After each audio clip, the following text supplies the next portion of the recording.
Well, prosthetics are typically designed to blend in as replacements for missing body parts.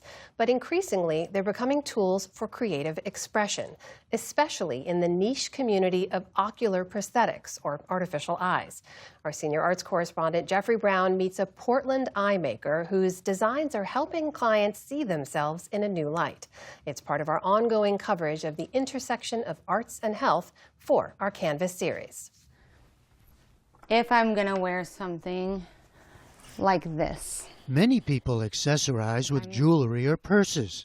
Getting more formal. 36-year-old Rachel Yee does it with eyes. I'll do my first ever fun eye, which is this gold one, and have the two together. You accessorize. That's how you think of all the eyes you have now. Yeah, I'm lucky enough that I get to accessorize with something that is a medical necessity. Yee lost her left eye to cancer at 18 months old and spent years wearing a prosthetic designed to mirror her natural eye. I knew I was different. I never felt like I was missing something. It wasn't until I was older that I got a little more self-conscious about it. I felt like a prosthetic in general wasn't to make me feel good about myself, but it was to make others feel comfortable looking at me. Everything changed in 2021 when she started wearing a new eye featuring a shimmering gold iris that was meant to grab attention, not deflect it. Standing out to me is more important, in fact, than just hiding who I am to make others around feel comfortable. In an office in nearby Portland, Oregon, where decorative eyes watch from nearly every corner, Christina Leitzel, board certified as an ocularist, crafts the bold designs that have now become her trademark, so-called fun eyes. I think there's something in me that I've always wanted to help people. I originally wanted to make prosthetic limbs. As an art student in Philadelphia, she was drawn to artists like Sophie de Oliveira Barata, who turned prosthetics into powerful art pieces. I just thought it was such a beautiful art form to blend both art and science and then give someone back something that they lost. Most eye prosthetics have two parts, a custom acrylic shell and a surgically implanted sphere that restores volume to the eye socket. The implant is often made from a porous material that allows tissue to grow into it, helping the prosthetic move with the wearer's natural eye. Half of Leitzel's work is still creating prosthetic eyes that seamlessly match the real thing. But it's the fun eyes where her artistry comes alive, each one telling a story. They could be anything from a cat eye where it's a pet that had just passed. I asked Christina to make me an eye so I can remember Noodles more and just kind of have her with me all the time. Or a portrait of a wife who died. The message that I got was, can you paint the portrait of my wife because I would like to have her see everything I'm seeing.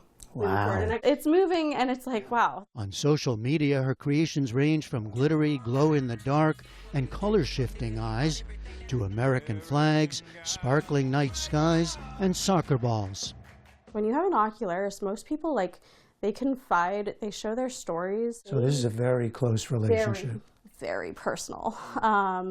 And it's kind of scary to be so vulnerable and share that part of you. So I think it's special in that way, to be a part of someone's life and change them. Some come to Leitzel with the trauma of having recently lost an eye.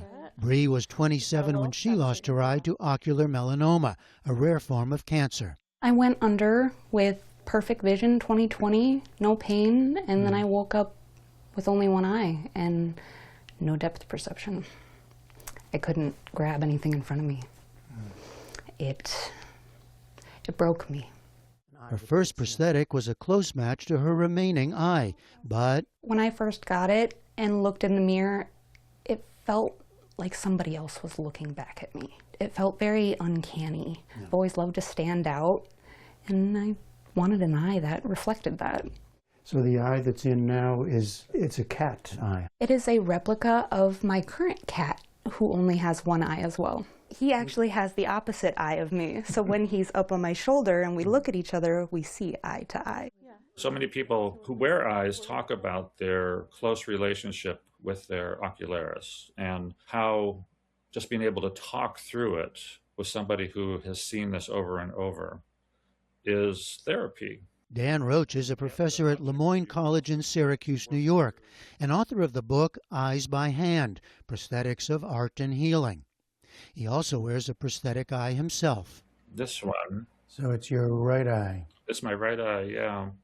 And you know, sometimes I look in the mirror and I can't tell I forget which is which. His book traces the long history of prosthetic eyes, from the inlaid eyes placed in mummified bodies in ancient Egypt to rudimentary eye coverings designed by a French surgeon in the 1500s to eyes made by glassblowers in Venice in the 18th century and on. It's a very slow history, not a lot of major changes over the course of time. Today, there are fewer than 200 board-certified ocularists in the United States and Canada, who serve the roughly 20,000 people who lose an eye every year. Which is a smaller number than it used to be once OSHA regulations came in. It used to be farm accidents and industrial accidents. People would be losing eyes all the time, relatively. Most opt for a matching eye, like Roach, who spent his first 50 years with a cataract that clouded and blinded his right eye. I just dreamed for years and years about having two eyes that match. Just sort of a normal gaze. And when I looked in the mirror the first time and saw that thing that I had been dreaming about for decades, it was, it's trite, but kind of a dream come true in that regard, yeah. Because ocularistry sits at the intersection of art, medicine, and psychology, insurance coverage is often inconsistent. Some plans will cover the cost of a traditional prosthetic eye, which can range from $2,000 to $10,000. But insurance will not cover a fun eye. Having access to someone that will create fun eyes was hard enough on its own, and paying for it on top of that is not doable for a lot of these families who have already gained so much medical debt. 12-year-old Gracie Corrigan lost her eye at 2 years old to retinoblastoma, the same rare and aggressive eye cancer that impacted Rachel Yee. She also shared a frustration with traditional prosthetic eyes. People could tell, like, this one wasn't matching this one, or it wasn't moving the same. Some kids have said something, like some kids are rude about it. In 2022, Corrigan decided she was ready to get a fun eye of her own. Rachel Yee decided to help. I am raising the money for Gracie to get a fun eye. I went to social media and I said, is there any chance that you guys want to donate? Within an hour, we had paid for Gracie's eye.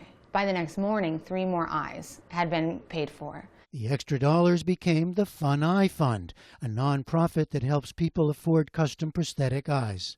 Having the fun eye is way better than a regular eye that would match this eye.